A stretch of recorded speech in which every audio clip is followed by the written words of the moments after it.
L'heure est à la diplomatie préventive en Guinée alors que le pays frôle un nouveau cycle de violence après le scrutin présidentiel du 18 octobre. Des émissaires des Nations Unies, de l'Union africaine et de la communauté ouest-africaine sont arrivés dimanche 25 octobre en Guinée pour tenter d'apaiser les tensions qui ont gagné en intensité depuis la proclamation des résultats provisoires par la Commission électorale nationale indépendante, résultats qui font du président sortant Alpha Condé vainqueur dès le premier tour. Je réitère la volonté de l'Organisation des Nations Unies de soutenir les efforts du pays pour désamorcer rapidement les tensions, promouvoir le dialogue et la cohésion nationale.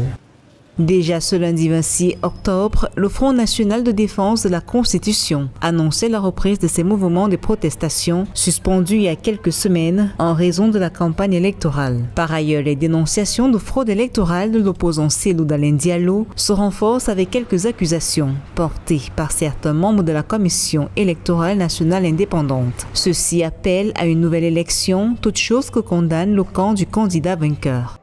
Se retirer des opérations de la CENI est devenu le sport favori des représentants de l'opposition au sein de cette institution. Une opposition qui, en l'occurrence, cherche désespérément à jeter le discrédit sur le processus électoral. Ces deux départs, qui interviennent quasiment à la fin des opérations de la CENI, ne sauraient remettre en cause le processus électoral et la sincérité des résultats.